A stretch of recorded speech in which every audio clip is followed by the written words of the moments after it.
Pois bem, então, antes de a gente avançar no conteúdo, né, que hoje então a gente vai mudar um pouco o que nós vimos falando aqui nas últimas semanas, né, que é basicamente sobre as propriedades da água. Então hoje nós vamos começar, antes de começar a falar de outras coisas, eu queria fazer uma pequena revisão, né, só para colocar assim bem, fixar bem para vocês o que realmente importa quando a gente fala sobre propriedades da água em plataformas continentais. Paulo, você tem que desligar teu microfone, por favor, Paulo. Tá. Tá, então, a gente falou bastante sobre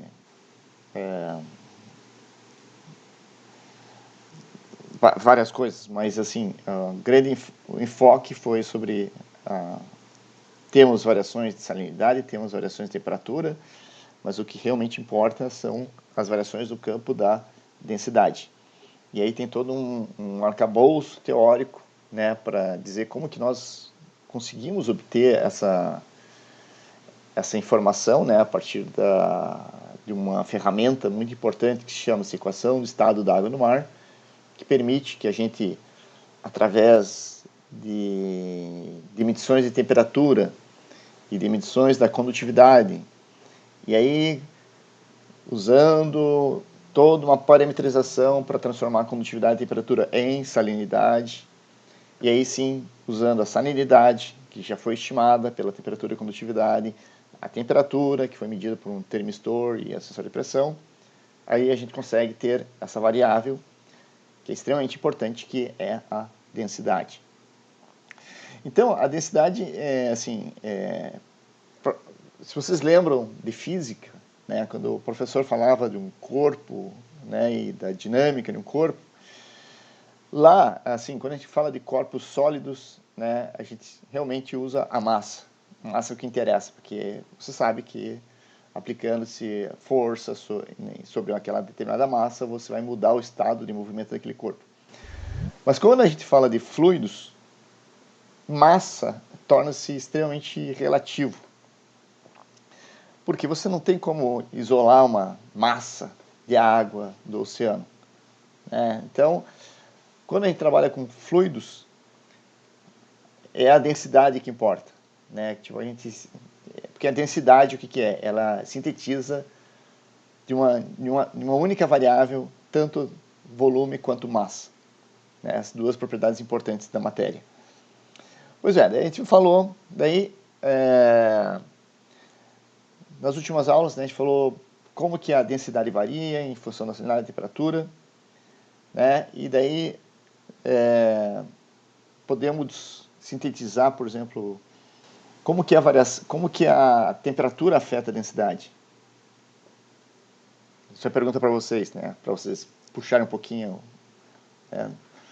vocês lembram, né? Como que a temperatura afeta a densidade? A resposta pode ser uma palavra só, né, que a gente usa para identificar os padrões das relações entre duas variáveis. Quando uma aumenta, a outra aumenta, uma aumenta, a outra diminui. Então, a relação da densidade em função da temperatura, que tipo de relação que é? Inversamente proporcional? Aumenta a temperatura, diminui a densidade, né? Então, a relação da densidade em função da temperatura é uma relação inversa, né? Como a Vivi falou, é a relação inversamente proporcional. E a característica dessa relação, né, então, é uma relação inversa, né? Aumenta a temperatura, diminui a densidade. E a característica dessa relação é que ela é uma... Você não falou isso, inverso? Ah, não, a Litielli está escrevendo direto. Não, é inversa, porque aumenta a temperatura, diminui a densidade. Mas lembrem por que isso acontece. Tá? Não decorem assim, essa é a regra. Não.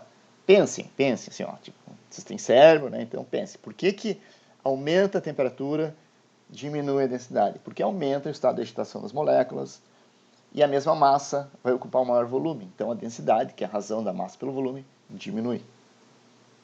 Mas tem uma outra, mas essa relação, ela é uma relação inversa, mas tem uma característica, né? Que característica é essa? Porque além de ser uma relação inversa e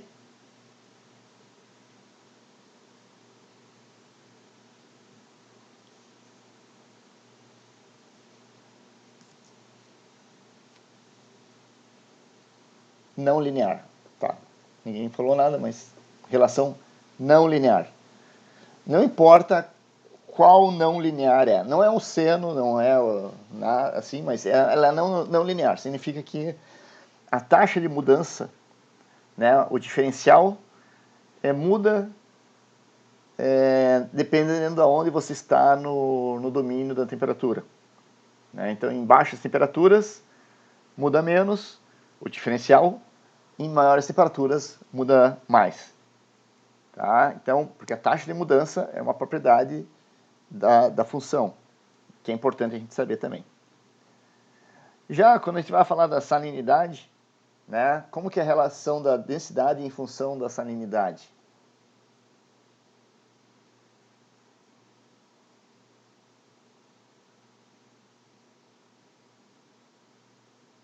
Agora é direta, né, Leclerc? Então agora é uma relação direta, porque você aumenta a massa, aumenta o volume, mas aumenta muito mais a massa proporcionalmente, né? Porque os sais se dissociam na água e aí nós temos essa relação direta. E diferente da temperatura, isso é uma relação direta e praticamente linear. Tá? É aproximada de um polinômio lá, mas quando vocês veem o gráfico lá, é quase uma reta. Né? Então, significa que não muda muito se você tem baixa salinidade ou alta salinidade. Variou a salinidade, a taxa de mudança de densidade em função da salinidade vai ser mais ou menos a mesma, sempre. Tá? Mas isso são características importantes, mas em termos de mudanças absolutas sobre a densidade, daí isso é uma análise assim, um pouco mais abstrata, porque nós estamos comparando duas variáveis independentes entre si, né? Quando a gente fala de temperatura e fala de salinidade. Uma independe da outra. Mas elas têm, por coincidência, tá? Elas têm a mesma escala de variação nos oceanos. Assim, em termos de domínio da existência da variável. Como que eu faço para apagar isso aqui?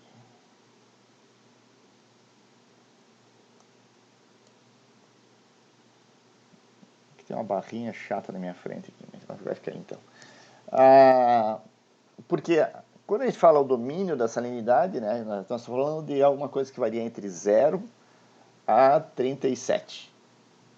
E quando a gente fala de temperatura, a gente fala alguma coisa de -2 até 28. Então, tanto salinidade quanto temperatura tem mais ou menos a mesma faixa, né, a mesma escala de variação que nós podemos medir. Né? Obviamente podemos medir coisas diferentes em condições muito específicas, mas a grosso modo é essa faixa de variação que nós temos. Mas, considerando essa faixa de variação, aí nós podemos também falar de qual é mais importante para a definição da densidade, né? Salinidade ou temperatura?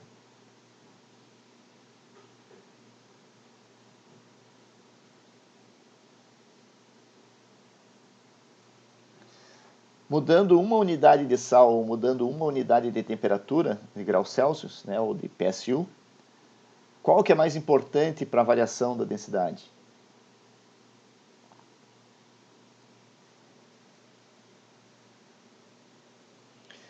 a salinidade, né? Porque o DROM, Rho, né, ds é da ordem de 0,7, 0,75. Quer dizer, uma mudança de 1 grau, mudança de 1 unidade de sal, você leva a uma mudança de 0,75 kg por metro cúbico da densidade. Tanto para mais quanto para menos, né? Tanto faz. Enquanto que uma mudança de 1 grau Celsius acarreta uma mudança 3 vezes menor da densidade. Vai depender onde você está, né? Porque é não linear, então se está mais quente ou mais frio, vai mudar um pouco. Mas a salinidade, quer dizer, uma mudança de 1 unidade de sal, de salinidade, é, a grosso modo, 3 vezes mais importante do que a mudança de 1 unidade de temperatura. Então, isso é um aspecto bem importante quando a gente fala, porque isso vai para lá, posteriormente, quando a gente for ver a sensibilidade dos nossos dados, a gente vai ver que a salinidade é muito, o campo de densidade é muito mais sensível às variações da salinidade. Além de que, como nós estamos falando de águas costeiras, né, da plataforma continental, e que tem uma borda, é o continente, e o que vem do continente para a plataforma? Nós temos a linha de costa, mas assim, o continente está acima da plataforma, e o que vem do continente para a plataforma é o quê? Quer dizer, uma das contribuições continentais para a plataforma é o quê?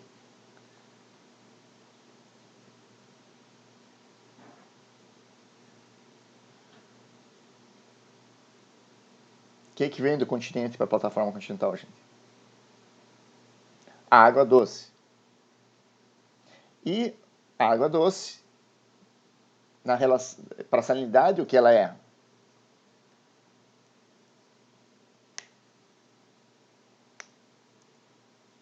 A água doce é o solvente, né, da água dos sais. E aí nós temos que, próximo à linha de costa, não em todo lugar, né, mas próximo à linha de costa, nós podemos ter salinidade de 0, se você estiver próximo de uma desembocadura de um rio. E do outro lado, você vai ter a plataforma e pode ter salinidade, por exemplo, de 37, dependendo de onde você está. Se você está lá no Nordeste, 37, se você está lá na Patagônia, 34, né? Mas você vai ter 30 unidades, 30 e poucas unidades de variação de salinidade possíveis através da plataforma. Enquanto que a temperatura, sim, obviamente nós podemos ter variações da temperatura, mas nas nossas escalas de espaço, né, que nós estamos falando de, sei lá, centenas de quilômetros, as variações da temperatura serão muito mais modestas, talvez uns 2 ou 3 graus Celsius, né? Dificilmente mais do que isso. Tá? Isso em zonas de gradientes térmicos muito intensos. Tá? Então, nós temos esses fatos são muito importantes para enfatizar que em plataformas continentais, quase sempre, quem regula a distribuição da densidade é principalmente a diluição causada pelo aporte fluvial, produzindo gradiente lateral de densidade, e aí vai trazer algumas consequências que a gente vai falar adiante. Mas, obviamente que a temperatura também pode desempenhar um papel importante, principalmente em altas latitudes, médias e altas latitudes, onde a gente tem essa oscilação, esse balanço radiativo muito variado ao longo do ano. Né? Quer dizer, no inverno você tem noites longas e tempestades e dias curtos, então recebe menos calor. No verão tem dias longos e poucas tempestades, então maior aquecimento, e isso pode trazer também consequências interessantes. Mas esse é um resumo do que eu quero que vocês lembrem quando a gente falar sobre as propriedades da água, considerar, né, o que é temperatura, o que é salinidade e como que elas desempenham um papel sobre a densidade. Tá? Então, falamos aqui mais ou menos 15 minutos só para enfocar esses aspectos que são muito importantes quando a gente fala tanto de, aliás, de qualquer aspecto, mas assim, particularmente da plataforma de estuários, salinidade é a variável mais importante. Bom, hoje nós vamos falar de começar a falar de outra coisa, né? Para começar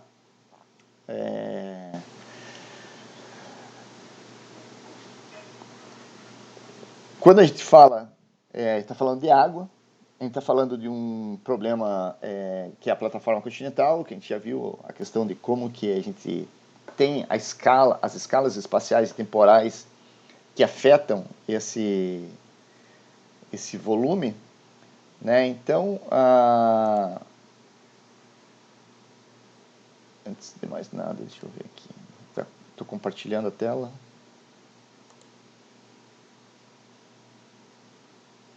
Eu estava. Ou não estou? O que estão... Ah, não, isso aqui.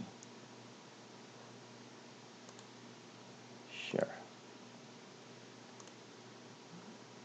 Estão vendo a minha tela branca? Sim. Ok. Mas deixa eu tirar vocês aqui de trás antes.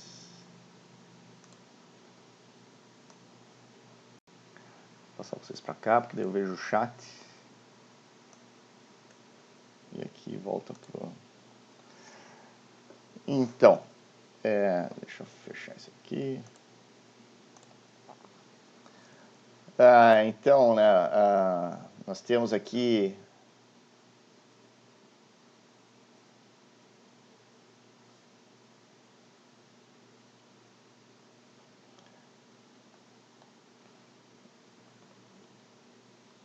esse aqui é o fundo. Aqui é a linha de costa. Imaginem chegando um estuário aqui. Enfim, nós temos a plataforma continental. E a plataforma é esse volume aqui. Então, sempre que nós estamos trabalhando com água, né, e obviamente aqui tem a salinidade, tem a temperatura, que vão influenciar então a nossa densidade. Mas nós estamos falando de um volume, né? E o que acontece? Aqui pode entrar água, né? Água do rio que está chegando aqui e vai afetar as propriedades. Aqui, né? Você pode ter uma corrente entrando, uma corrente saindo, tanto faz. E aqui também você pode ter trocas e lá atrás também, né? Você pode ter correntes entrando e correntes saindo. Além de que também menos importante, mas nada impede também de você ter aqui precipitação e evaporação de água. Tá? Então, nós temos um volume de água delimitado, né, pelo fundo, delimitado pela linha de costa, que ele pode receber água que vem da drenagem continental, que ele pode receber água da chuva, que pode receber água de uma corrente que vem, né, paralela à costa, ou pode receber também trocas de água transversais.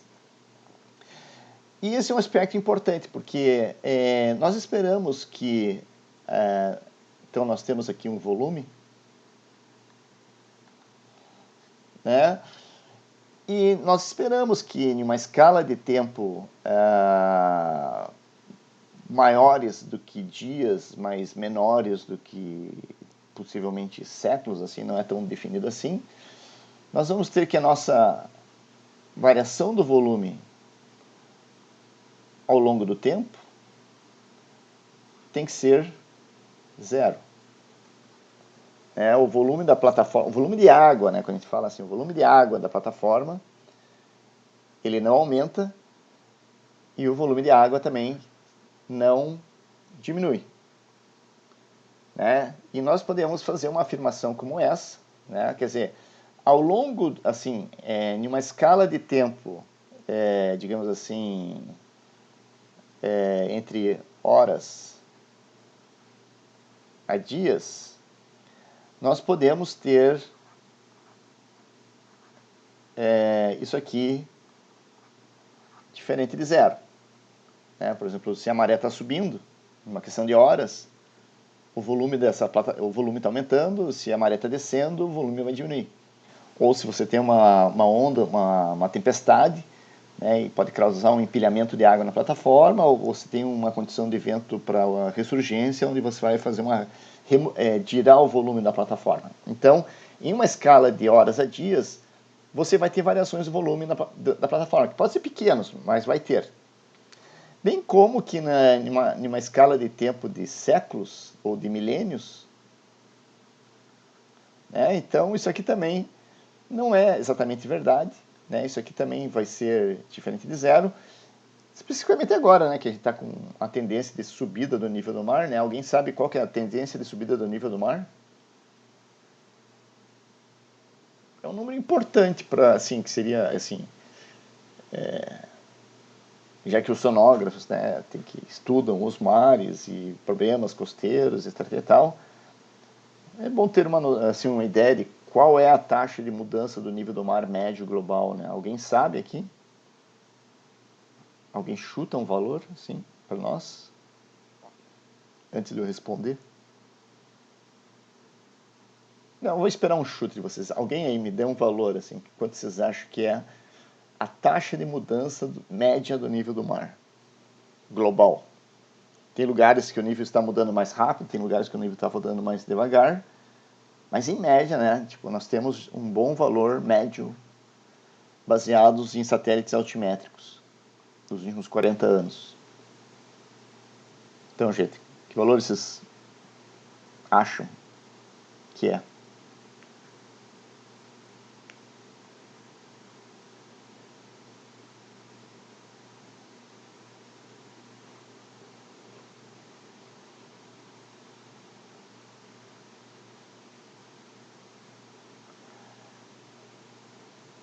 Escala de centímetro, milímetro. Mas, ok. Mas algum valor especial? Você está me dando um chute de uma ordem de magnitude de diferença, Porque de 1 centímetro para 1 milímetro é uma ordem de magnitude. Alguém mais? A Larissa deu um palpite muito bom ali, Tá? Mas até onde eu sei, eu acho que até onde eu sei, não sei se esse valor da Larissa está melhor que o meu, mas até onde eu sei opa, não é 0,3. É 3 milímetros por ano. Tá? Se não me engano, tá? Mas eu acho que talvez possa ser alguma coisa entre 2 e 3.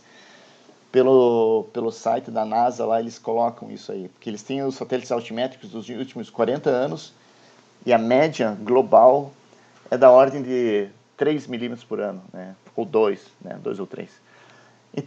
Então significa que se o nível do mar está subindo a 3 milímetros por ano, quer dizer, o volume da plataforma está aumentando ao longo do tempo. Só que esse aumento é bem pequeno, em relação ao volume da plataforma, então a gente pode considerar isso como não muito importante para a dinâmica da plataforma. Obviamente que para os problemas costeiros, de erosão costeira e inundações, é outra história. Mas em termos de dinâmica da plataforma, de afetar a circulação, isso não vai ser muito importante. Tá? Então, isso aqui não importa muito para nós. Quer dizer, a escala de tempo, em uma escala de tempo de dias, semanas, meses, o volume da plataforma é constante. Então, quando a gente fala de volume, nós temos que falar também de massa. E a ferramenta que a gente usa, quer dizer, quando a gente tenta entender a dinâmica de uma área,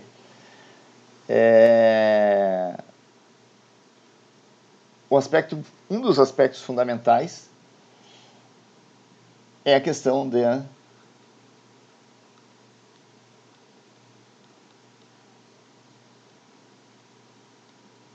massa, conservação de massa. Que para a água nós podemos também falar em conservação de volume. Tá? Não é exatamente, mas nós podemos, quando a gente fala de conservação de massa, é equivalente a dizer a conservação de volume. Porque a água do mar, ela é muito pouco compressível, né? Então, ela não muda muito a densidade em função da pressão, e ela não muda muito a relação massa-volume. Nós sabemos que não é constante, né? Mas ela não varia muito, né? Então, se a gente pega, por exemplo, a densidade da água doce, ela vai ser da ordem de 1000 kg por metro cúbico, a 4 graus Celsius e a 1 decibar. Enquanto que a água do mar, a densidade vai ser da ordem de mais ou menos 1025 kg por metro cúbico. Então, essa diferença aqui, né, que está 2,5%, né, é uma variação do quanto a gente espera da relação de massa-volume. Então, é uma variação pequena. Então, nós podemos considerar a água do mar uma densidade, uma variação pequena. Ela é importante, isso a gente nunca vai deixar de dizer que ela não é importante, mas é uma variação pequena, e isso permite dizer que quando a gente fala de conservação de massa, é mais ou menos, é quase a mesma coisa que falar em conservação de volume. Tá?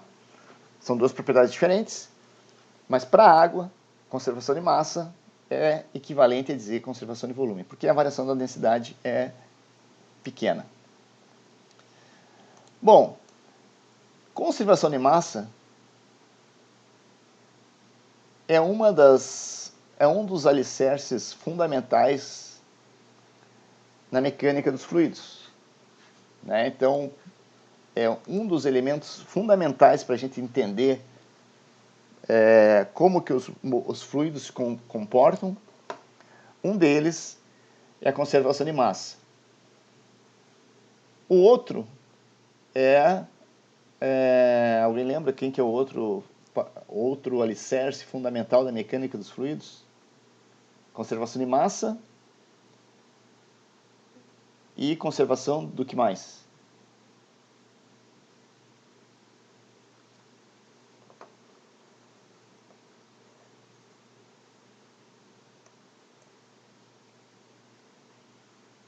Acho que eu já falei isso em alguma aula antes, né? Mas é só para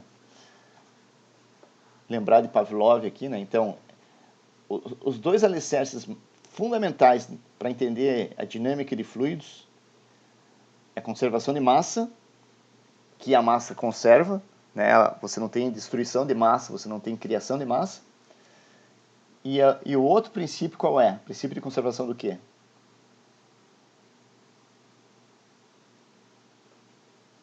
Do movimento. Tá, então vou escrever aqui só para então. São os dois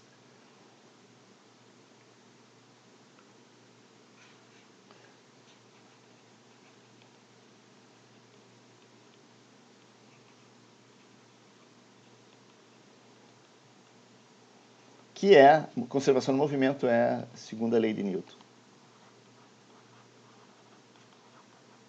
Tá, então essas são dois aspectos fundamentais para a gente entender a dinâmica de qualquer fluido geofísico. Tá? Conservação de massa e conservação do movimento.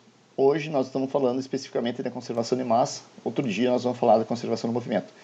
E, na verdade, isso aqui também é revisão, né? Porque vocês já viram isso em dinâmica dos oceanos, né? Mas a gente vai ver de novo, porque aí vocês vão fixar melhor, né? Porque é uma coisa bastante importante quando a gente fala de dinâmica, né? E o nome da disciplina é Dinâmica da Plataforma Continental.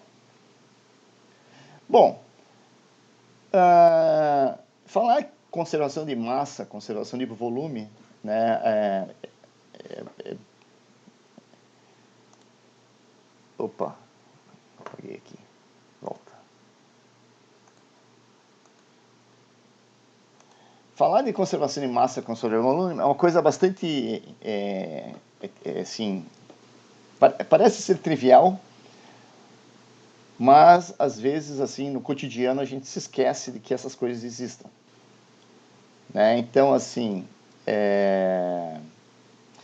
e nós usamos efetivamente essa questão de conservação de massa e volume até para verificação se nossos dados batem, estão realistas ou não. Mas fazer um exemplo aqui muito simples. Né? Então, se eu pegar aqui um recipiente, né, e encher ele de água até a boca, né, e aqui eu colocar um outro recipiente, uma bacia maior aqui, e aqui vim com outro recipiente, uma jarra aqui, com 1 litro de água, né, e ela aqui está marcada com 1 litro de água, e eu colocar esse 1 litro de água aqui, o que vai acontecer? Vai transbordar. Vai transbordar, né? Porque o volume desse balde aqui já está completo. Então, se eu colocar aqui 1 litro de água aqui vai necessariamente transbordar, porque não cabe mais volume aqui dentro. Daí, essa água vai vir para cá. Daí, eu vou pegar aqui essa água, vou colocar aqui e vou medir aqui.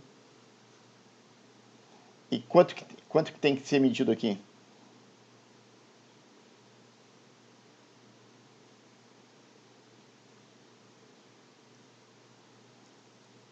Quanto de água vai ter aqui?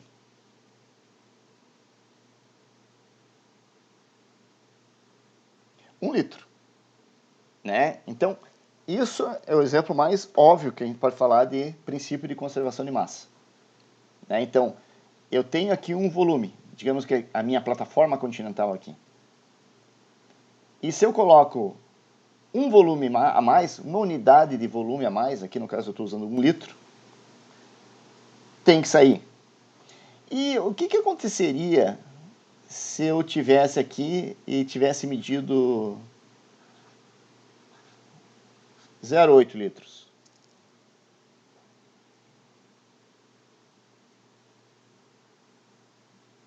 Né? Então, eu coloquei aqui 1 litro, transbordou, eu capturei aqui esse volume que transbordou, e aqui no final eu medi 0,8 litros.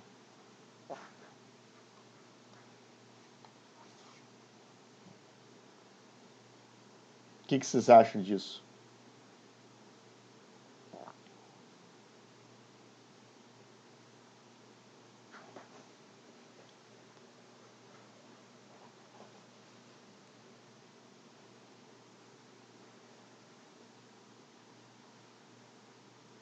Não acho nada?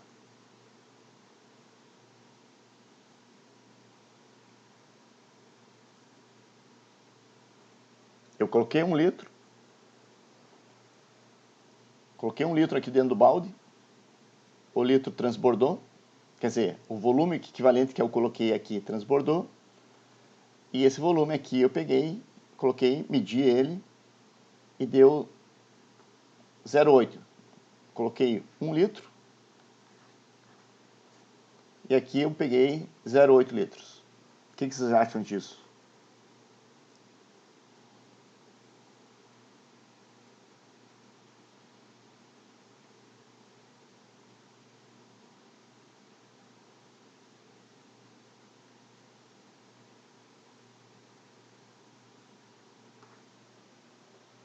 Ninguém acha nada?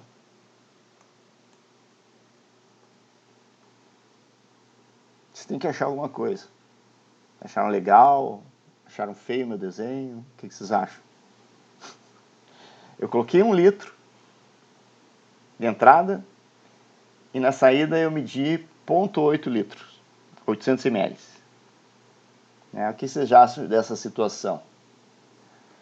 Considerando que eu acabei de falar, a Larissa deu uma hipótese, né? Que a diferença do que eu estou tirando, do que eu coloquei, evaporou. Daí, vamos falar assim, que isso foi feito em 1 minuto. Entre o início e o final do experimento levou 1 minuto. Então, será que 200 ml de água evaporariam em 1 minuto? Vocês acham que seria possível isso?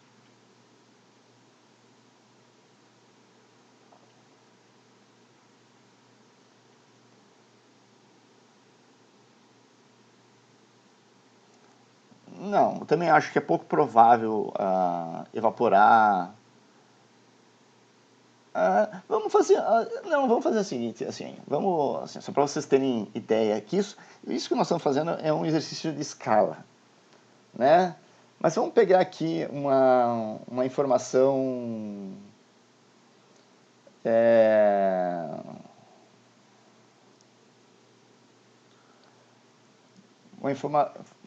eu vou procurar aqui no Google, vou entrar aqui, tá? Na outra página, na minha outra tela aqui, e eu vou colocar aqui, ó, taxa evaporação em Porto Alegre. Vamos ver se eu acho aqui um dado de evaporação. Acho que podia ter uma coisa mais fácil aqui. Estimativa de evaporação nos reservatórios em algum lugar do mundo. Deixa eu ver onde que é um trabalho aqui. Em Sobradinho, que fica em Minas Gerais. Então é uma informação, né? Uma taxa de evaporação lá em Sobradinho. Sobradinho fica acho que na Bahia, talvez. Tá? E eu peguei um gráfico dela aqui e a taxa de evaporação que ela me dá é de 120 milímetros por mês. Tá? Então, é um dado real, tá, gente? Eu não estou criando nada. Então, a taxa de evaporação é medida em Sobradinho, que é um lugar quente, tá? Quer dizer, eu acho que é lá na Bahia, o Sobradinho. Quanto que é aqui? A média anual é da ordem de 120 milímetros por mês. Né? Então, isso aqui é uma taxa de evaporação medida, tá? Tem alguns instrumentos que permitem a gente fazer essa medição na meteorologia. Então, nós temos esse número aqui. Então, 120 milímetros por mês, que é uma velocidade de evaporação, né? Não é volume. Né? Quando a gente mede precipitação, evaporação, a gente mede uma velocidade, né? Distância pelo tempo. Isso aqui daria, que é uma altura, né? Então, vamos ver, então se isso aqui, vamos transformar isso aqui tudo para essas unidades loucas aqui isso aqui dá 12 centímetros por mês, então dá 0,12 metros por mês. E agora eu vou usar aqui, eu já uso aqui uma calculadora. Na verdade, eu vou usar um notebook aberto meu aqui, e vamos calcular então que um mês tem 30 dias, vezes 24 horas, vezes 3.600 segundos. Então, 30 dias, vezes 24 horas, vezes 3.600 segundos. Então, um mês aqui eu tenho 0,12 metros divididos por 260 mil segundos. Então, se a gente fizer essa conta aqui, né, então, 0,12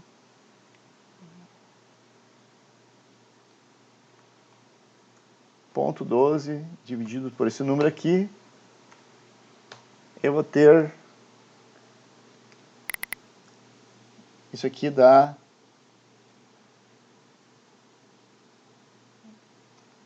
eu fiz errado aqui, deixa eu fazer aqui, vou voltar aqui, faltam parênteses aqui.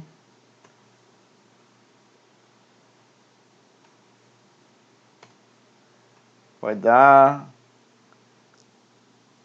4,6 vezes 10 a menos 8 metros por segundo, tá? Mas daí se eu falar, mesmo que eu falar em milímetros, né, isso aqui vai, isso aqui, se eu dividir por 3, isso aqui vai para 5 milímetros. Bagunça, né? Menos 5. Tá? Então, a velocidade de evaporação é isso aqui. Isso aqui é um dado real. Tá? Então, nós temos que, a partir de dados médios de evaporação lá de Sobradinhos, nós podemos fazer uma escala.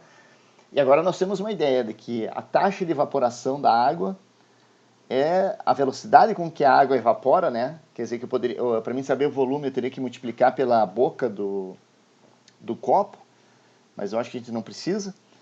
É isso aqui, 4,6 vezes 10 a menos 5 milímetros por segundo.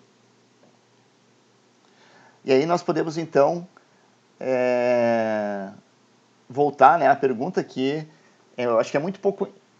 seria extremamente improvável que durante esse 1 minuto, né, que a gente falou aqui que o intervalo de tempo do nosso experimento foi 1 minuto, seria muito pouco...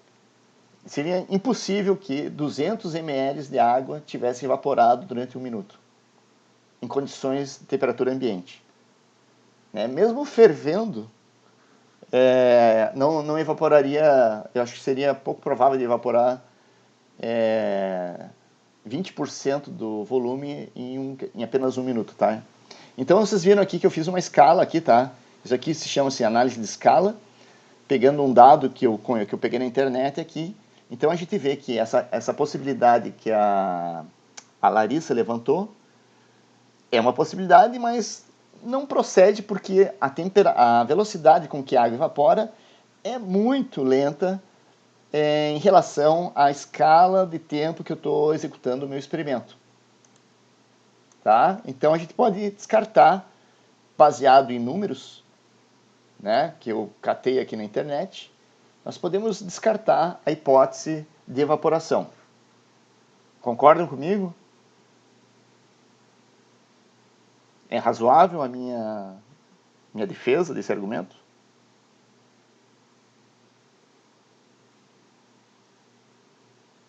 Vocês entenderam o que eu fiz?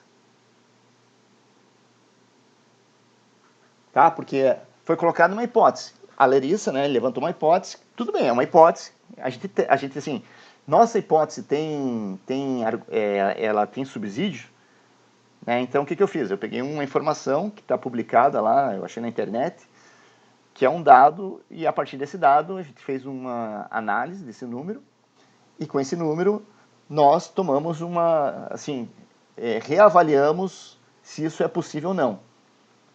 Então eu estou colocando para vocês, não, evaporação não é possível que tenha, durante 1 minuto, removido 200 ml da água. Tá? Então a gente vai para outra, vamos ver outras coisas. Que mais que pode ter acontecido?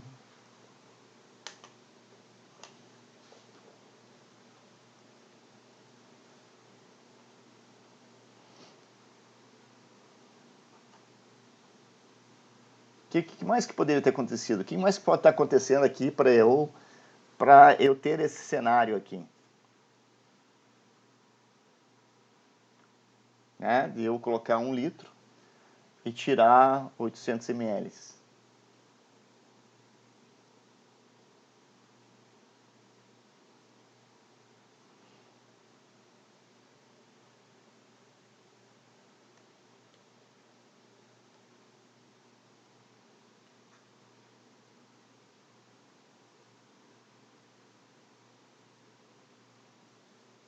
Isso é um conceito bastante interessante que a gente está fazendo aqui, né? A gente tem uma hipótese, a gente está achando argumentos para tentar entender um resultado de um experimento, mas nós temos que colocar todas as possibilidades em discussão. Né? Então, foi colocado evaporação? Não, pode ser, né? É um processo que removeria a água do sistema, mas a taxa de evaporação seria muito lenta para justificar tanta diferença assim. Então, que outra maneira a gente poderia justificar tanta diferença assim do resultado? Sim, pode ter problemas analíticos no processo. Né? A Maria Alice colocou ali, ó, o balde pode estar furado. Apesar que se o balde tivesse furado, a água teria entrado também na bacia de baixo. Né? Quer dizer, mas, aliás, se o balde tivesse furado, não, eu daria um resultado parecido, porque o nível do balde diminuiria, eu colocaria o litro e o excesso cairia, que juntaria com o que tivesse no balde, inclusive poderia dar, se o balde tivesse furado, dependendo do furo, do fluxo do balde, mais água estaria entrando na bacia e talvez eu tivesse mais de 1 litro na saída. Entendeu, Maria Alice? Quer dizer, é um argumento. Quer dizer, se o balde tivesse furado aqui, ó, se tivesse um furinho no balde e aqui tivesse caindo água, né, do tempo de eu colocar essa água e tirar essa água e o intervalo de eu pegar a água aqui, dependendo do tamanho desse furo, eu poderia estar pegando mais do que 1 litro aqui. Pode ter ficado preso no balde, mas, ó, vamos entender uma coisa, o balde aqui, ó, ele está cheio d'água, né, então a água não pode ficar presa aqui, porque se eu colocar a água aqui, ó, excede o nível do balde e a água vai ter que sair para fora. Né? Mas o furo, pode ter um furo na bacia aqui. Né? Então vamos colocar assim, esse aqui é o balde, vamos esclarecer, né? Esse aqui é o balde, esse aqui é a bacia e essa aqui é a jarra. Né? Então eu estou usando a mesma jarra que eu coloquei e tirei. Mas o que eu não sei aonde que está o problema. Mas o problema que existe é que esse resultado aqui não pode. Existe algum erro no método. Então, foi colocado, o balde pode estar furado, pode ter acontecido alguma coisa com a jarra, eu não medi certo o volume inicial, eu não medi certo o volume final, a minha marcação de volume tem algum problema, mas algum problema em algum lugar existe. Porque nada justifica eu ter uma perda de massa ou de volume nesse experimento. Tá? Então, a hipótese mais provável é que tem alguma coisa muito errada em algum canto. Eu tenho que rever todos os passos do meu experimento, porque eu não posso ter menos volume no final do que eu tenho na entrada. Então, isso é simples, não é? Mas eu posso fazer verificações assim em uma escala muito maior. Né? Por exemplo, a água que passa numa seção de rio, a água que entra numa lagoa, a água que sai na plataforma. A água ela tem uma massa, um volume, e se a água entra, ela tem que sair. E se os meus números de entrada não coincidem com os meus números de saída, eu tenho um problema em algum lugar. Porque o princípio de conservação de massa, volume, ele não pode ser quebrado. É uma lei fundamental que não tem como você burlar ela. Tá? Então isso está claro para vocês? Assim, não tem como desrespeitar a lei da conservação de massa. A menos que, né, nós estejamos falando de coisas cósmicas, como, por exemplo, explosões de supernova, ou conversão de energia em massa, mas isso é coisa de Einstein, coisa de física einsteiniana, que não é o nosso caso aqui. Né? A água aqui não está virando energia, nem energia está virando água aqui no nosso sistema. Né? Se isso estivesse acontecendo, estaria acontecendo uma coisa muito bizarra, mas não está. Nós não temos condições para que isso aconteça. Então, esse é um ponto muito importante que é bom vocês fixarem. Então, a conservação de massa, volume, é um parâmetro fundamental para a gente entender a dinâmica de qualquer fluido geofísico, né? Eu não lembro se eu cheguei a falar muito sobre ciclo hidrológico com vocês. Eu acho que não, né? Acho que foi para outra turma que eu falei. Mas, por exemplo, dentro desse conceito de conservação de massa, né? Se a gente pensar no ciclo hidrológico da Terra, né, que a água evapora, a água retorna para a superfície, aonde que proporcionalmente chove mais do que evapotranspira? Porque sobre os continentes a gente não fala de evaporação, a gente fala de evapotranspiração, porque a maior parte da taxa de retorno de vapor da água é através da transpiração vegetal. Mas, se vocês pensarem assim, em termos proporcionais, entre taxa de precipitação, que é o fluxo da água da atmosfera para a superfície, e taxa de retorno pela evapotranspiração ou evaporação nos oceanos, aonde que chove mais proporcionalmente? Sobre os continentes ou sobre os oceanos?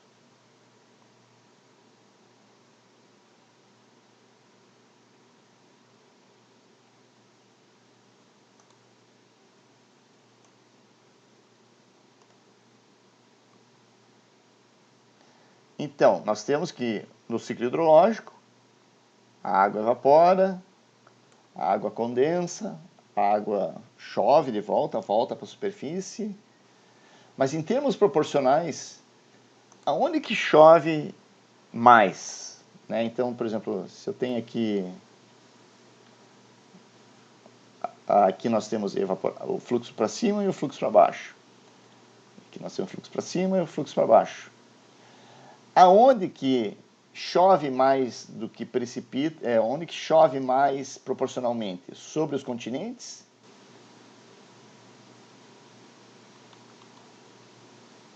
ou sobre os oceanos?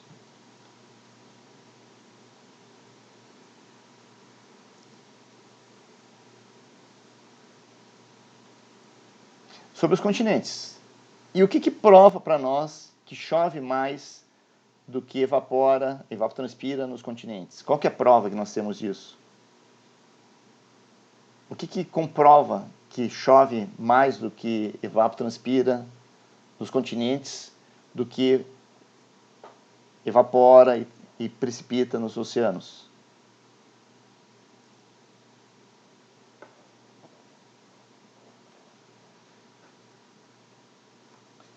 O que confirma essa afirmação da Larissa?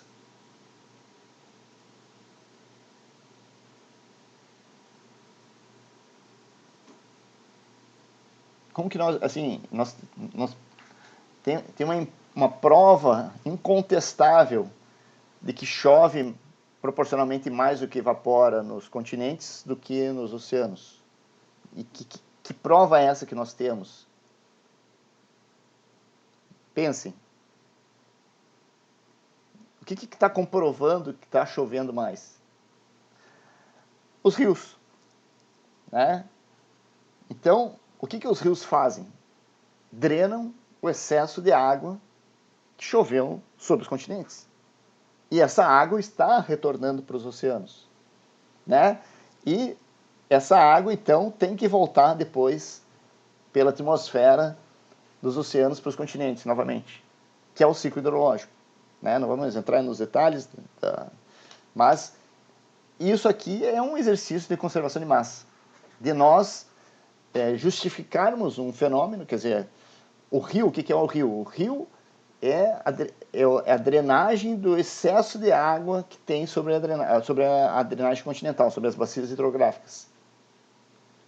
Se a evaporação fosse maior, a evapotranspiração fosse maior do que a precipitação, não teria água para escoar pelos rios. Né? Então, isso é conservação de massa ou conservação de volume. Bom,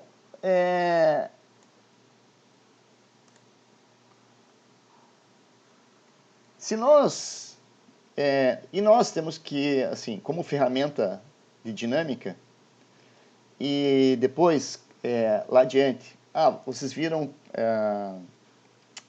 o Paulo apresentou um dia aí um trabalho que ele fez com a modelagem, né, numérica lá da Baía de Maputo, né? E a modelagem, ela se baseia em leis, né? Tipo, ela não é uma realidade maluca surgida do nada. Então, para você poder imaginar que aquelas flechinhas que o modelo numérico produz são, de certa forma, realistas, é porque as equações que o modelo resolve representam a realidade. Então, nós temos como escrever uma equação que representa essa conservação de massa e volume.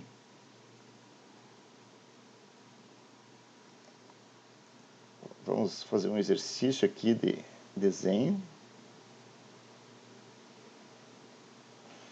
Então, se a gente imaginar que nós temos uma coisa chamada de volume de controle. Tá? Imagine que isso aqui é um volume, é um cubo. Razoável, né? Não está tão ruim assim. E esse é um cubo. Aliás, deixa eu voltar um pouquinho antes aqui. E todo mundo aqui, eu imagino que já fez cálculo, todo mundo aqui já fez geometria, álgebra linear, geometria analítica, né? Mas só para recapitular, que nosso mundo, nós descrevemos ele através dos eixos cartesianos, e nós costumamos, por exemplo, nesse caso aqui, eu vou dizer que esse aqui é o x, esse aqui é o y, esse aqui é o z, e se eu tenho um vetor no espaço, esse vetor pode ser projetado sobre os seus eixos, e esse vetor, e as projeções desse vetor velocidade, quer dizer, vetor qualquer coisa, né, sobre os eixos, nós chamamos aqui a projeção no eixo x, a gente chama de u, a projeção no eixo y, a gente chama de v, e a projeção no eixo z, nós chamamos de w. Então, isso aqui é uma notação que nós usamos corriqueiramente, tá? Não é uma lei assim que obriga a gente a usar, mas assim, a maioria das pessoas usa essa aqui, apesar que tem uma outra notação que eu saiba, né? Mas se quiser chamar de A, B, C, e 1, e 2, e 3, é possível. Mas esse aqui geralmente é a notação que nós usamos para representar sistemas cartesianos, né? Coisas, problemas no espaço. Então aqui nós temos um volume de controle que é dentro de um fluido e que a gente adota a hipótese do contínuo, né? Que por menor que nós por menor que seja a nossa escala, nós sempre encontraremos matéria. Isso não é uma hipótese forte, porque quando a gente entra em nível molecular, você começa já a entrar em espaços vazios. Então, mas é uma hipótese razoável, hipótese do contínuo. Tá? Então, e esse cubo aqui, né, ele tem dimensões. Então, aqui, aqui o tamanho dele é ΔU.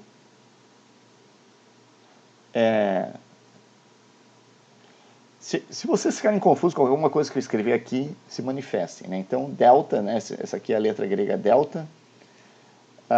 Esse aqui é o delta y. E aqui na vertical é o delta z. Né? Esse eixo aqui é o delta z, esse aqui é o delta y, e esse aqui é o delta u. A gente tem que saber como recortar as coisas aqui, porque aqui vai faltar espaço. Bom, esse aqui é um volume de controle, e primeiro vamos investigar o que acontece somente na projeção do eixo x. Tá? Então, o que nós vamos ter é que se existe uma entrada,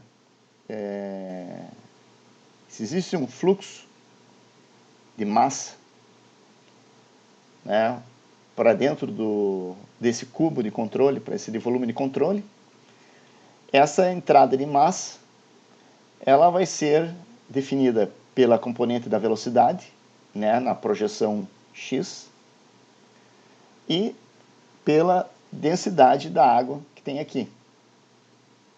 Então, isso aqui vai dizer quanta massa está entrando por essa aresta aqui, né, de Y de Z, né, por essa janela aqui que eu vou pintar de amarelo aqui. Então, por essa face aqui do cubo, né, a velocidade vezes o plano ortogonal a ela, né, vai me dar a taxa de entrada de volume, né, em metros cúbicos por segundo, digamos, né, velocidade, metros,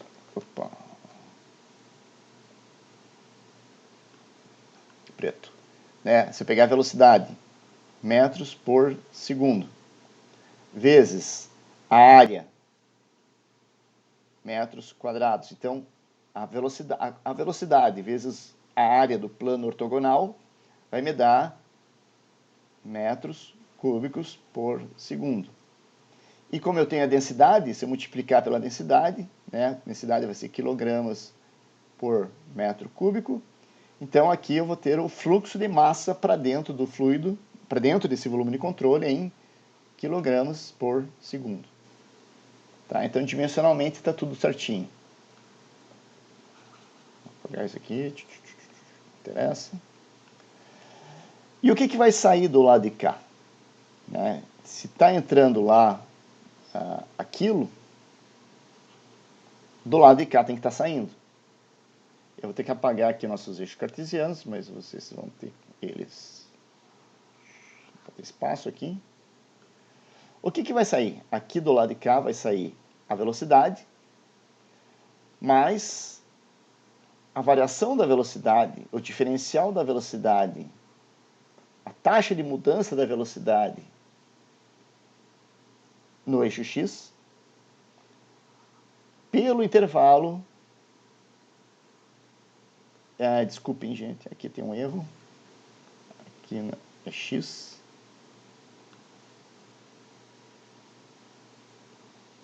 Tá? Então, ao longo desse espaço aqui. Então, entra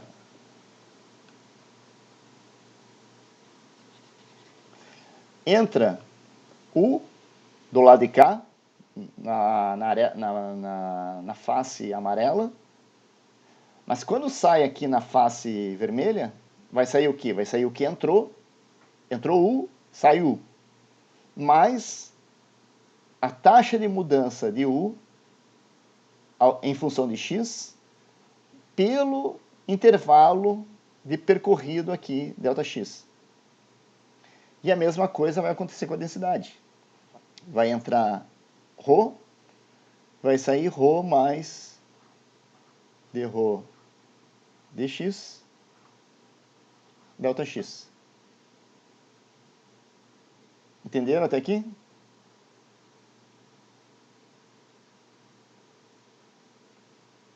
Então, lembrando de dinâmica, eu acho que o professor em dinâmica vocês devem ter visto, né? Eu estou fazendo uma recapitulação. Mas estão entendendo? Estão acompanhando? Tá? Ok. Então, vamos dar opção de espaço aqui.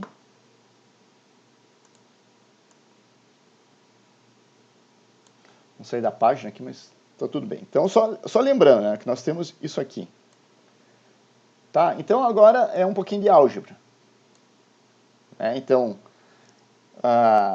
em termos de conservação de massa, nós vamos ter aqui, o que está entrando? U vezes ρ. O que está saindo? U mais du dx ΔX vezes ρ mais dρ dx delta x. E isso aqui está entrando pela aresta dy dz. Isso aqui está saindo pela aresta dy dz. Né? Quer dizer, isso aqui é a área da aresta que está saindo, né? As faces. Então, o lado de cá vai ficar a quantidade de material que está saindo, né? Vai ser... E se eu considerar que isso aqui está em balanço, né? Eu posso dizer que isso aqui vai ter que ser igual a isso aqui.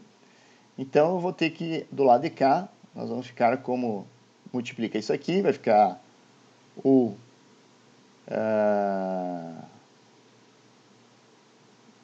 o ρ.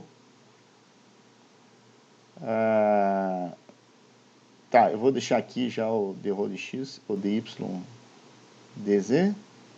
Daí, isso aqui, esse com esse aqui, mais o dρ dx, dy dz, mais esse aqui, mais ρ dy dx, dy dz, mais, tem espaço aqui, será?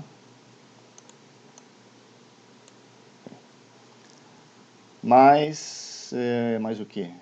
Cadê? Lápis. Mais du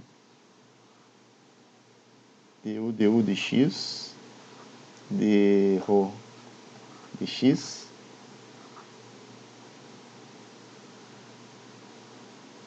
Aliás, aqui faltou um sujeito aqui, ó. Isso vezes esse aqui, vezes esse aqui, esse delta x, ele continua aqui. Delta x. E aqui também fica um delta x aqui também. E aqui fica um delta x, porque tem dois delta x aqui, dy dz. Bom, e aqui do lado de cá fica o ρ dy dz. Então fica essa montoeira de coisas que já podemos, né, isso aqui corta com isso. E o que vai sobrar, mãozinha, cadê a mãozinha? Vamos subir aqui mais um pouco. Né, então vamos ter o que aqui? Vamos ter o dρ dx,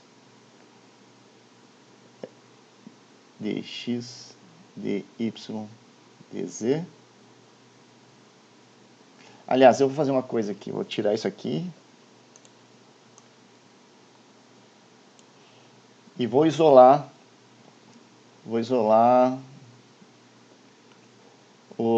isso aqui. Tá, esses três termos aqui, esses três termos não, esse pedaço aqui dos três do... Tá, então vou isolar isso aqui e vou ficar com mais ρ du dx mais du dx dρ dx delta x. E aqui dx dy dz. E isso aqui é o meu volume de controle. Né? Antes eu tinha a área, que era a área das faces, e agora eu tenho o volume. Tá? Então, isso aqui expressa a quantidade de massa que está saindo do volume.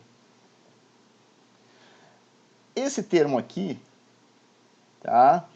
Bom, esses dois termos, eles têm essa... vamos pegar aqui o verde, né? O U e a densidade, que são valores valores não escalares, né? Isso aqui é um valor escalar, isso aqui é um valor vetorial, mas são valores que têm uma magnitude. Enquanto que esses dois aqui representam a taxa de mudança de U em x e a taxa de mudança da densidade em x. E quando nós consideramos que nós estamos trabalhando com um volume de controle muito pequeno, esse termo aqui, ele é praticamente zero quando comparado com os demais. Tá? Porque aqui eu tenho os valores U e aqui eu tenho o valor ρ, que são valores que eu tenho lá, a velocidade qualquer, a densidade qualquer que eu tenho na água. Mas aqui eu estou falando da taxa de mudança deles, vezes por um intervalo bem pequeno, que é o meu volume. E o que nós teremos aqui, isso justifica que eu elimine esse termo aqui do problema. E no resultado, então, nós vamos ter que, para o eixo x,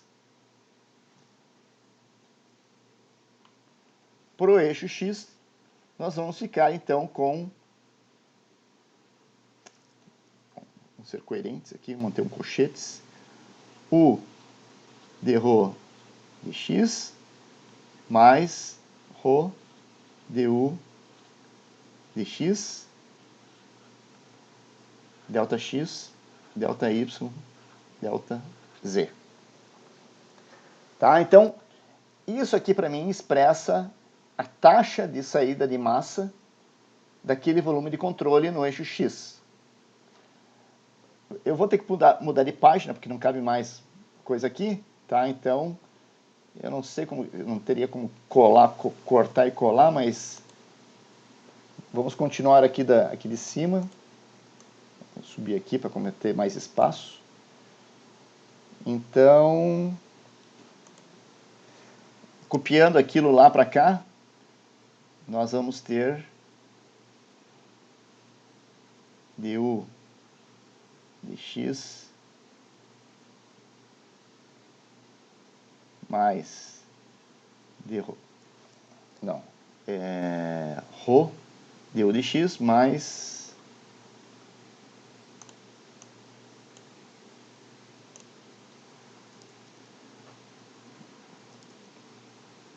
U de ρ dx,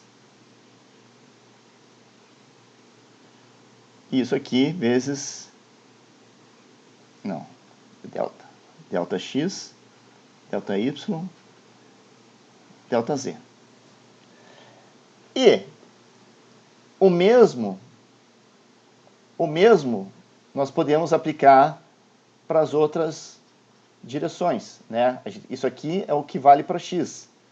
Mas o mesmo argumento nós podemos fazer para a componente y e para a componente z.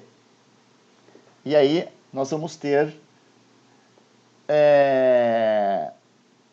Bom, nós vamos ter então, escrevendo isso aqui bem comprido, vai ficar... Porque esse termo aqui vai ser comum para todos. Então nós vamos ter ρ du dx mais U de ρ dx, vou colocar aqui, mais, eu escrevi em vermelho aqui, ρ dv dy mais v de ρ dy mais verde, ρ dw dz mais w de ρ dz.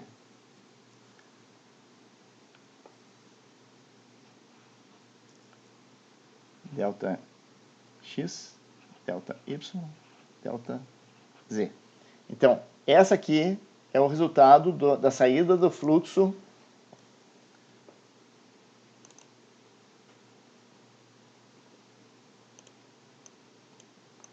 pela aresta vermelha. E esses dois é a saída de fluxo pela aresta do lado aqui, né? Do lado dx dz, e a outra da aresta dx dy. Tá? Então, o resultado é que nós temos isso aqui. Só que, durante qualquer variação do deslocamento, nós temos uma variação do tempo. E nós vamos ter que colocar aqui também que durante o período que ocorre a variação da entrada e saída de massa dentro do cubo, a densidade dentro do cubo também pode variar. E nós podemos escrever que dρ dt vai variar também em função dentro do cubo, dx, dy, dz.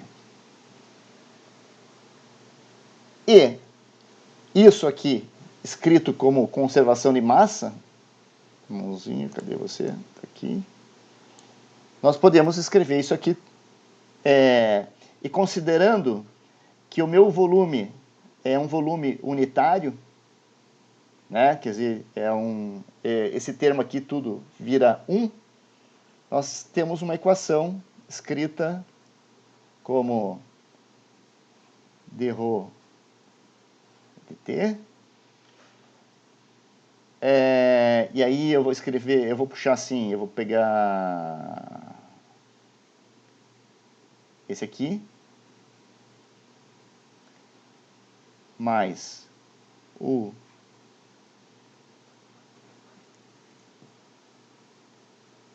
deixa eu lembrar agora, aqui tem um pulo do gato que eu tenho que lembrar como que é.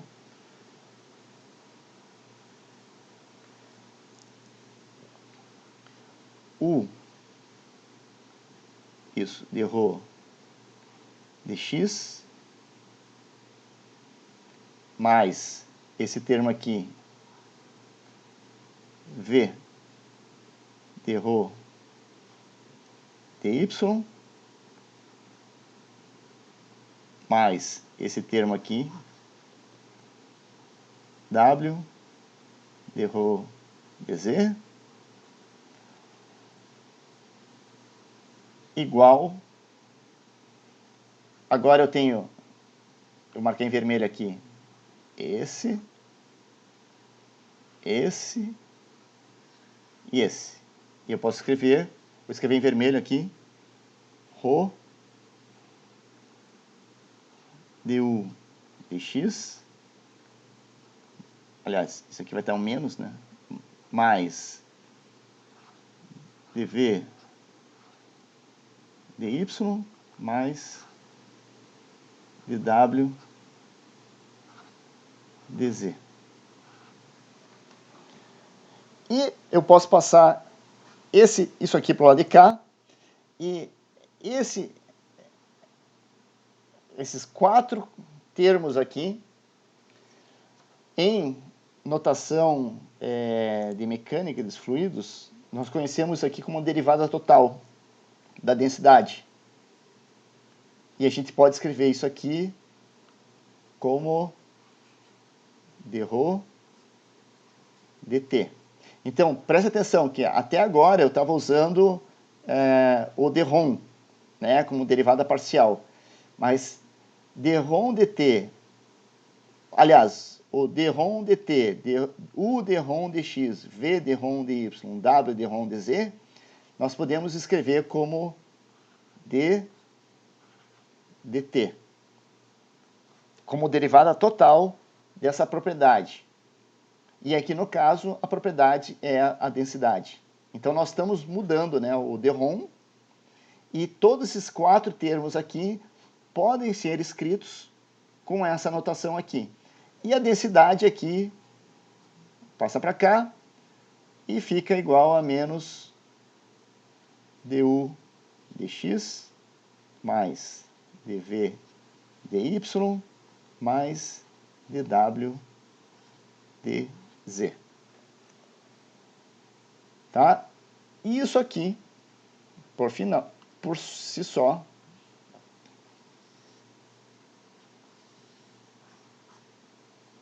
se chama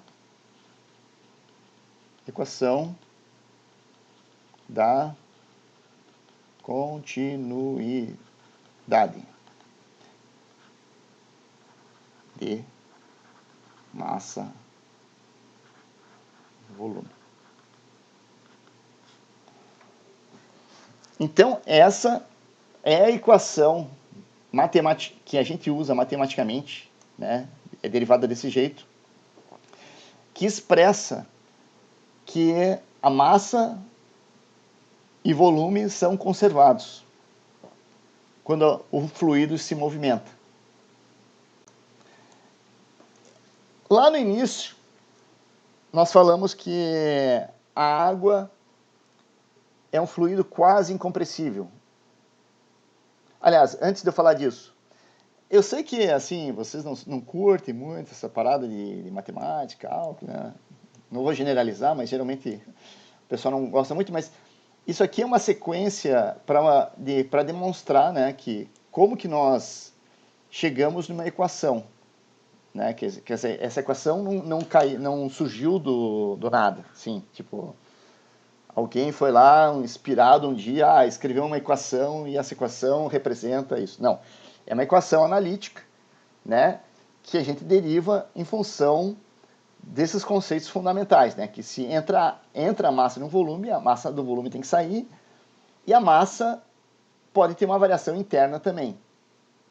Então, isso matematicamente pode ser expresso através, então, dessa equação, seguindo esses passos aqui da derivação. Tá? Você não precisa lembrar da derivação, mas a derivação é importante para mostrar que isso não surgiu do nada. Tá? Isso aqui é uma coisa bastante sólida na mecânica dos fluidos. Tá? Que expressa que se eu conheço as variações do campo de velocidade e da densidade, eu posso descrever como que o meu fluido se comporta. Tá?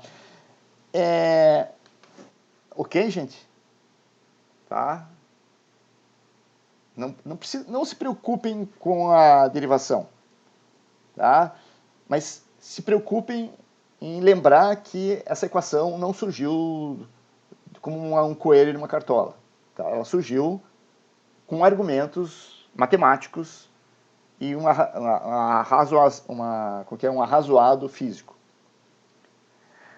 Põe, lá no início da aula, a gente estava falando do efeito da salinidade, do efeito da temperatura sobre a densidade, e que se a gente pegar a densidade da água doce, ela vai ser da ordem de 1000 kg por metro cúbico. E se eu pegar a densidade da água do mar, ela vai ser mais ou menos 1025 kg por metro cúbico. E isso aqui é uma variação, né, então, de mais ou menos 2,5%, né, em termos de variação de massa-volume.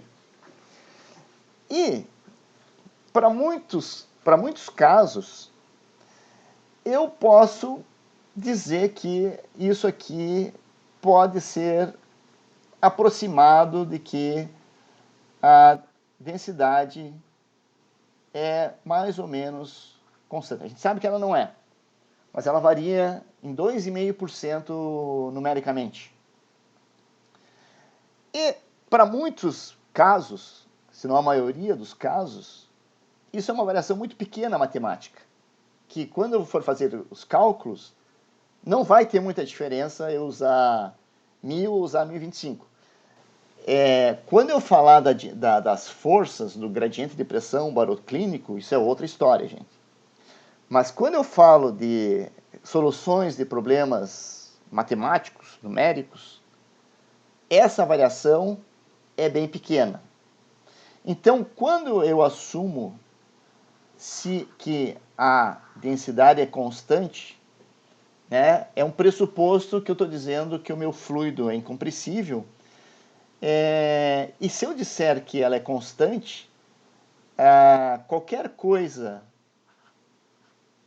qualquer derivativo da densidade, a tendência disso aqui vai ser zero, certo? Se eu estou dizendo que a densidade é constante, qualquer derivação, qualquer taxa de mudança que envolva a densidade vai ser zero, ok?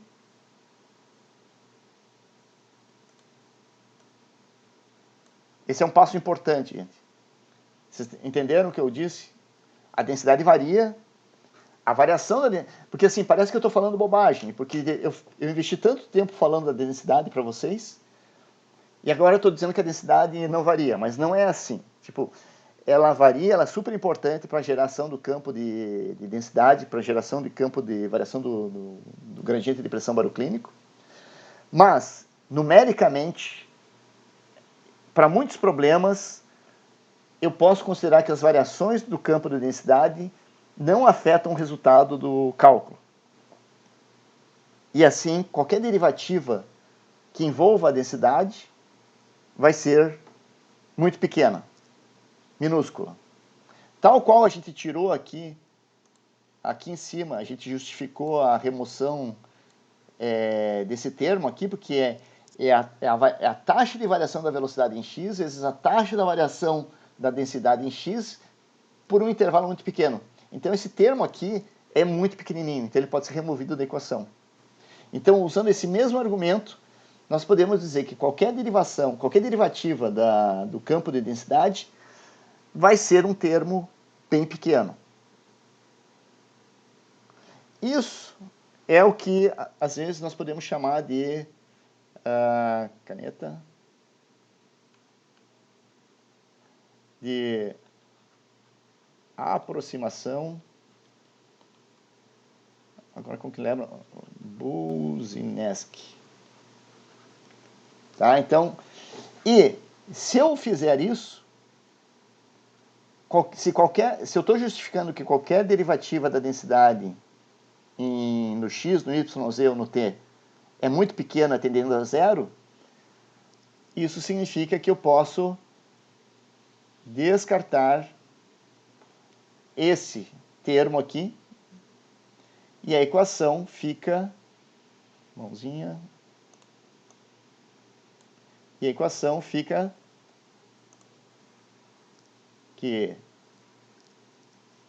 du dx mais dv dy mais dw dz igual a zero. Que talvez seja a fórmula que vocês mais comumente veem essa equação. Tá? Então, essa aqui é a equação da continuidade para fluidos incompressíveis. Se eu estou trabalhando com, meteorologistas não podem usar essa equação. Tá?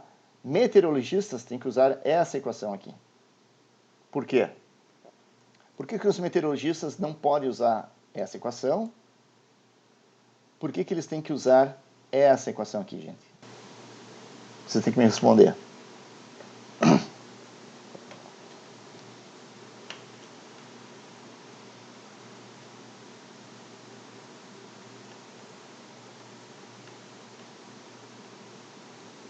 Então, isso é pergunta de prova, né? Como se a gente fosse fazer prova. Mas assim, nós, oceanógrafos, podemos usar essa equação. A equação da continuidade nessa forma aqui. du de x mais d rho de v de y mais d rho w de rho z igual a zero. Mas os meteorologistas não podem. Os meteorologistas têm que usar essa equação. Por quê?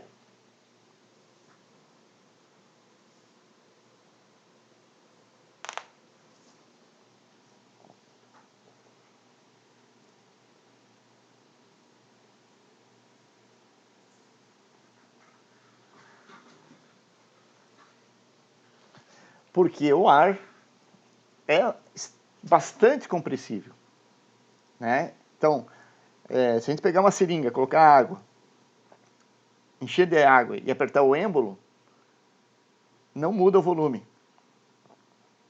Mas se a gente fizer a mesma coisa com ar, nós mudamos drasticamente o volume de ar e a massa é a mesma.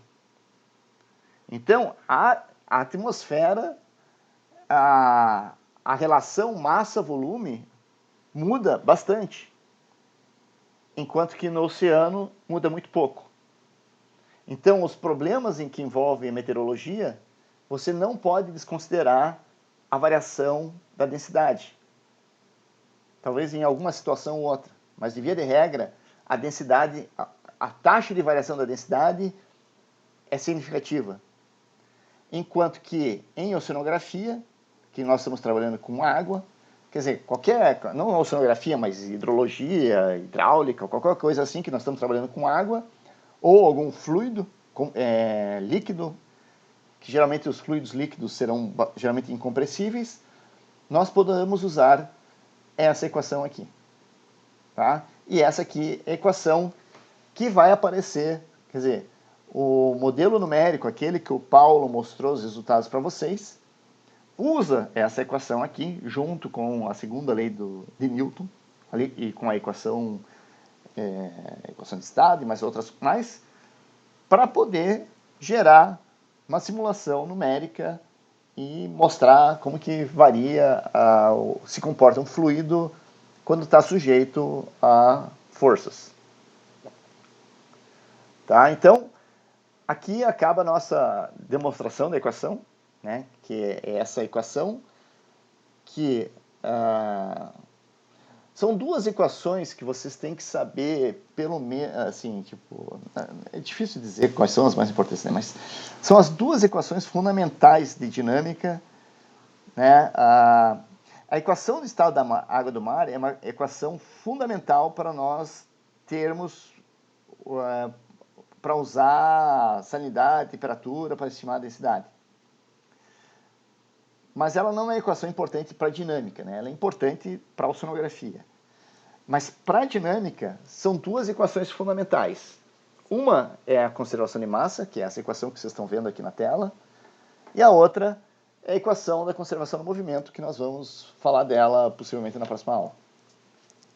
Tá? Então, são as duas equações que vocês, assim, depois de terem feito as várias disciplinas de física do curso de oceanografia, são as duas coisas que eu acho que a gente espera que vocês se lembrem depois que vocês se formarem. Que se alguém for fazer um concurso na Petrobras, algum concurso na Marinha, geralmente que pega um pouquinho mais para o lado da física, inevitavelmente vai ter questões associadas a essas equações. Tá? Então, vocês não precisam lembrar como que deriva a equação. Tá? A derivação aqui é um exercício para demonstrar que ela não surgiu, não é uma mágica, não é uma equação empírica nem nada, é uma equação analítica derivada matematicamente. Mas o que é bom vocês lembrarem é que ela tem essa cara, e que essa cara é para a equação da conservação de massa para fluidos incompressíveis. Porque a equação completa, ela tem a derivada total da densidade aqui também. Tá? Bom, querem fazer alguma pergunta até aqui? Antes da gente começar a fazer um exercício? Porque agora vem um exercício que talvez vocês já tenham feito, mas nós vamos fazer de novo. Exercício de aplicação da equação da conservação de massa.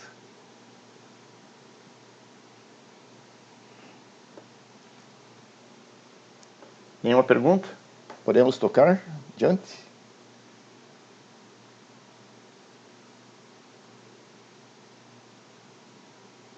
Então, já que ninguém tem nenhuma pergunta a ser feita, tranquilo? Bom, tem várias, espero que todos estejam tranquilos.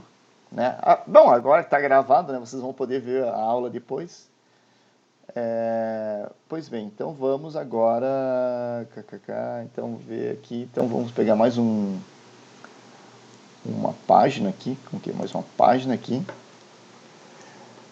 e vamos fazer um exercício, que é um exercício que tem no livro do...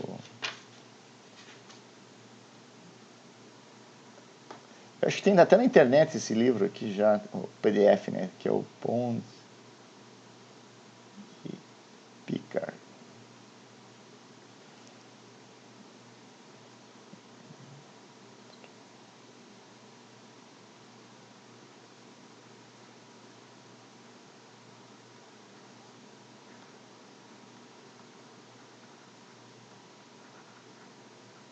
Que lá tem a derivação da equação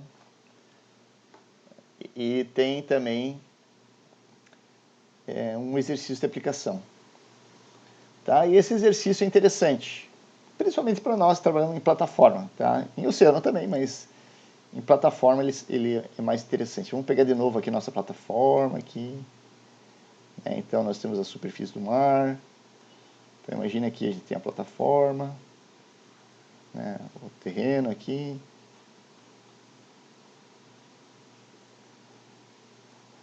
Tá? Então imagine que nesse pedaço de plataforma aqui, pegamos um navio,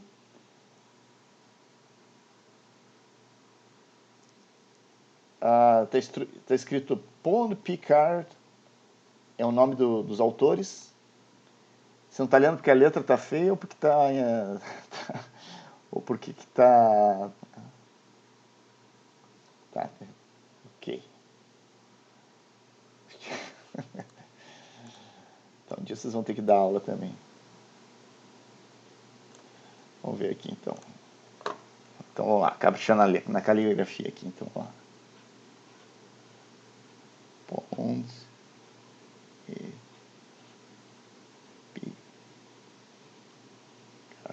é o nome do livro. Quer dizer, são os dois autores. E o nome do livro é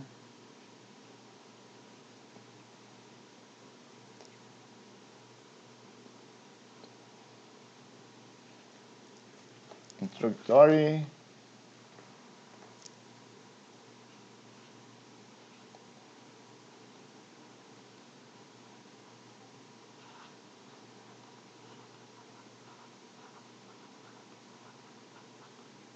Melhorou?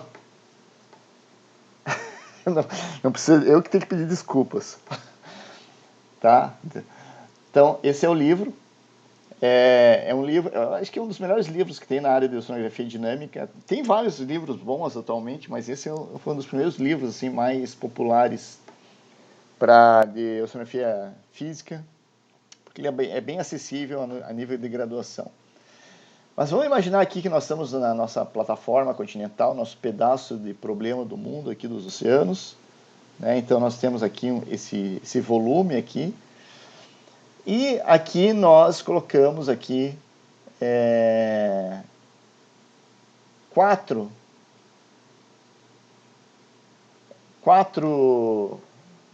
nós chamamos de fundeios, né? E, por exemplo, hoje em dia seria como se eu tivesse colocado 4 ADCPs nessa área da plataforma aqui. Né? Então, e daí, quer dizer, então eu tenho as medições nesses 4 pontos, eu conheço as velocidades. Tá? Então, só para eu fazer aqui uma projeção plana, né? Então,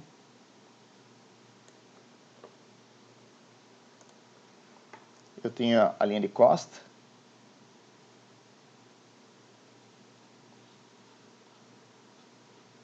que é o continente, aqui é o mar. Então aqui eu tenho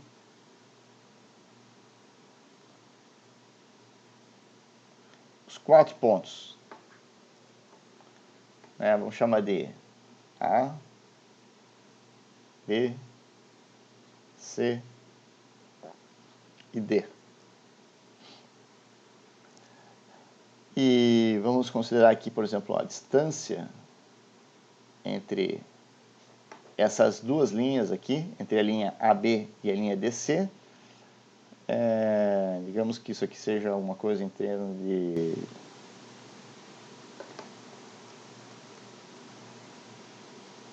50 quilômetros. E a distância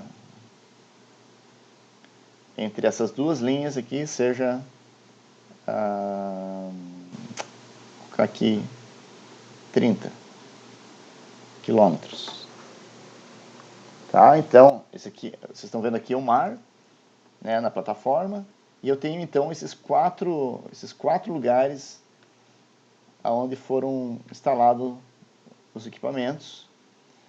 E digamos que os equipamentos ficaram lá durante um mês, né?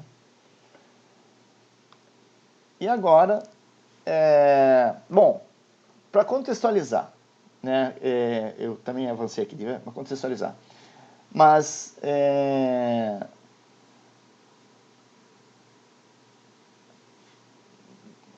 via de regra geral, né, em oceanografia, em qualquer plataforma ou até em estuários, U e V são muito maiores do que W. Né? U e V são as componentes horizontais da velocidade. W é a componente vertical da velocidade. E geralmente, essa componente aqui, nós não temos capacidade técnica de medir ela com qualidade. Tá? Porque ela é tão pequenininha que ela está dentro da faixa, às vezes é menor do que a faixa de erro que os instrumentos que nós usamos. Por mais avançados que eles sejam atualmente, a componente W, ninguém acredita ainda na medição da componente W de velocidade vertical dos oceanos. Né? Essa componente, na maior parte das vezes, nós temos que tentar estimar ela através de processos alternativos. E esse aqui é uma maneira de fazer isso. Tá? Então por isso, assim, eu consigo medir muito bem as componentes horizontais, mas a componente vertical eu não consigo medir. Então, mas se eu conheço as componentes horizontais, usando a equação da conservação de massa, né, num arranjo como esse, eu consigo ter uma noção de quanto é a minha componente vertical. Então, esse é o contexto do exercício. Tá?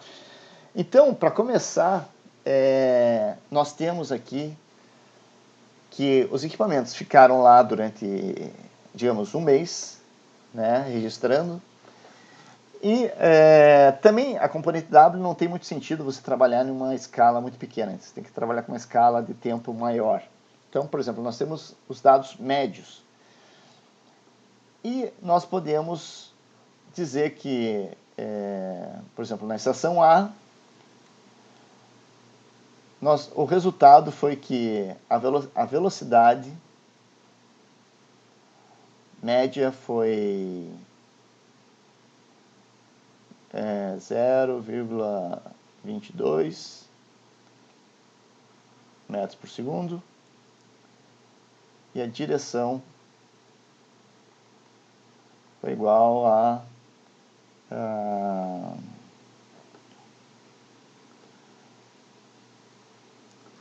eu vou colocar aqui 8 graus.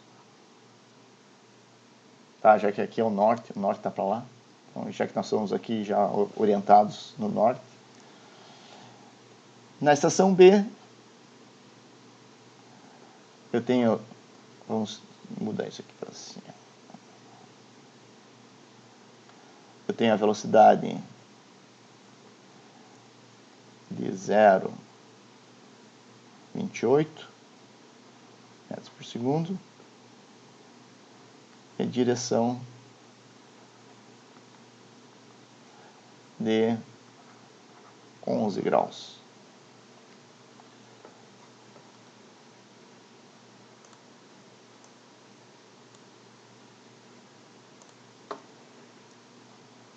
Na estação C, nós temos uma velocidade 0,27 e direção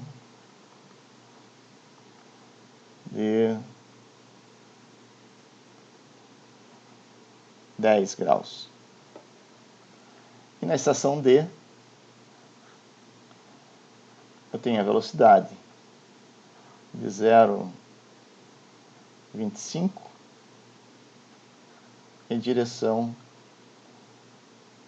de 9 graus. Então, isso aqui é o resultado de observações de um mês de dados médios da coluna d'água, né? E a profundidade média aqui, digamos que em torno de 50 metros de profundidade. Tá? Então, a profundidade média em torno de 50 metros.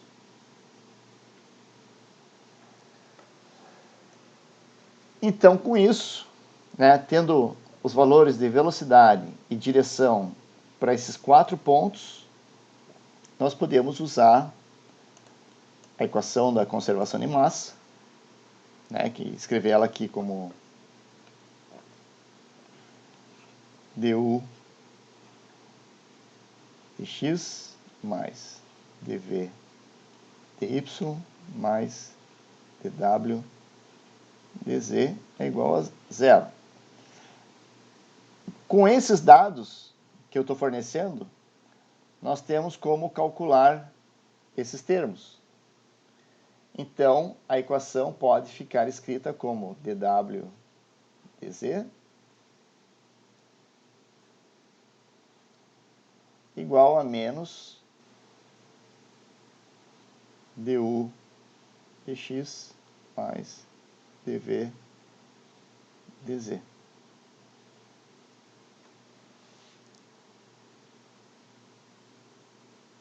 Então, se eu calcular com esses dados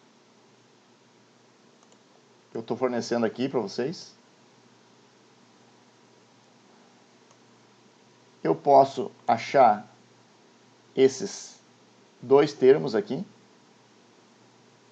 e aí eu posso calcular a taxa de mudança da velocidade vertical, W, em Z.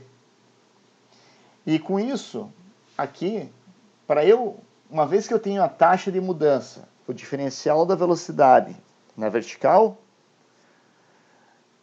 para eu estimar uma velocidade vertical, eu tenho que fazer a operação inversa da derivada. Qual que é a operação inversa da derivada?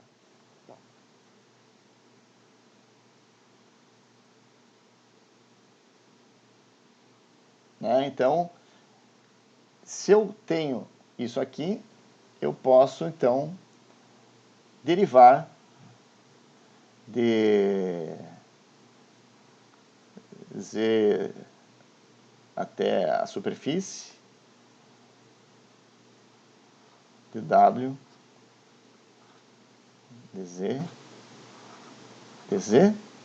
e com isso aqui eu posso ter, então, uma estimativa do valor da velocidade vertical, que vai ser importante ou não, né? Para ser importante ou não, eu tenho que fazer uma análise de comparação obviamente que eu vou achar um valor, né? Mas aí eu tenho que fazer uma análise de escala e comparar se esse valor de velocidade ele é significativo assim, em termos de escala, comparando a escala de distância com a escala de tempo, entre os processos horizontais com os processos verticais. Então, a primeira parte do exercício que vocês vão ter que fazer, né, vocês podem achar o livro lá e ver como que resolve, é pegando esses dados que estão sendo fornecidos aqui, calcular os diferenciais du de x dv dz. A partir daí, integrar por uma profundidade, que eu estou colocando aqui, 50 metros. E aqui nós vamos ter um valor de velocidade vertical, que daí depois a gente vai ver como que a gente faz para analisar se esse valor é significativo ou não.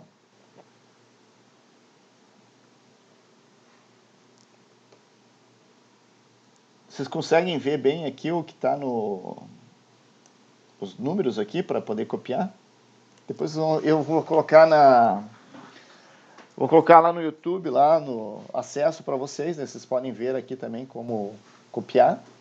Mas o que vocês têm que fazer é, pegando esses valores que eu tenho aqui, transformar isso nas suas projeções cartesianas, U e V, para cada ponto, e a partir daí calcular os diferenciais, e a partir daí substituir nas equações. Então, é um exercício que, assim, envolve a equação da continuidade, mas é um exercício bacana também porque envolve, para vocês verem que como que nós, a partir de dados observados, podemos usar as equações diferenciais, integrais, para chegar em um resultado que nós podemos interpretar depois fisicamente.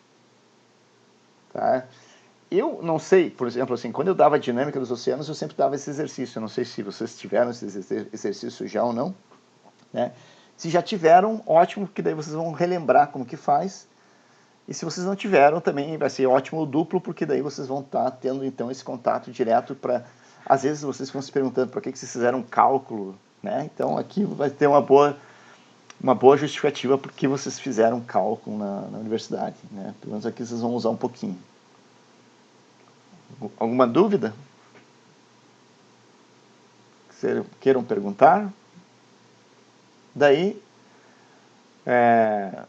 o livro é esse que eu coloquei, né? Tem lá como resolver esse exercício, tá? Mas não é uma, assim, a matemática. Vocês vão ver que a matemática é muito mais tranquila do que vocês imaginam, assim, é muito mais a questão da atenção e do passo a passo. Não é um problema simples, é um problema que envolve vários passos para a sua solução, mas é um problema bacana de resolver porque envolve essa questão de vocês imaginarem como que vocês fazem uma aproximação a partir de dados observados para ter, então, uma estimativa de alguma coisa, né, no caso aqui de velocidade vertical. Ok, pessoal? Então, deixa eu fechar aqui. Deixa eu acabar aqui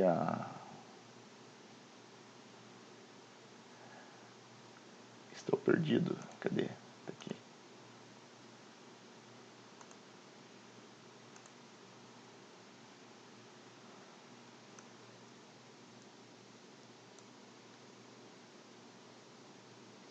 Vocês conseguiram ver bem ali o que estava escrito na tela? Eu preciso passar isso por escrito.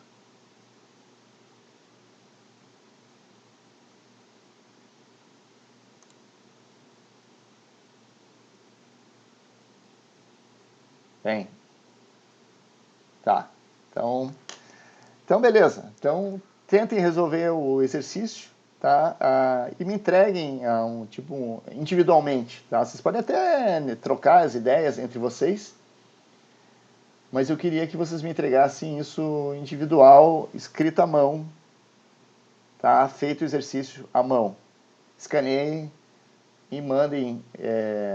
Eu vou colocar a atividade lá no Moodle, e daí vocês façam, né? Escaneiem, escrevam, façam no papel, né? Lá, Ava. Mas é Moodle, tá? O software lá é o Moodle. Ava só mudou o nome, mas é o Moodle mesmo. Mas eu vou colocar lá no Ava lá o exercício. E daí vocês fazem o exercício na mão, tá? Legível. Não como a minha letra, né? Uma letra de vocês, escrita no papel, bonitinho. 2, 3 páginas, o que for necessário, e encaminhem lá quando estiverem prontos, tá? Não precisa ser para a semana que vem, mas vocês têm que entregar isso como parte da avaliação da disciplina. Tá? Então, quem tiver dificuldades, tentem se reunir aí, porque tem gente que tem mais facilidade, tem menos, mas resolvam, né? E tentem fazer isso individualmente. Em tempos normais, isso seria uma questão de prova e vocês teriam que fazer na prova lá no ato. Tá, gente? E se alguém quiser fazer uma pergunta, agora é a hora, senão nós estamos terminando a aula.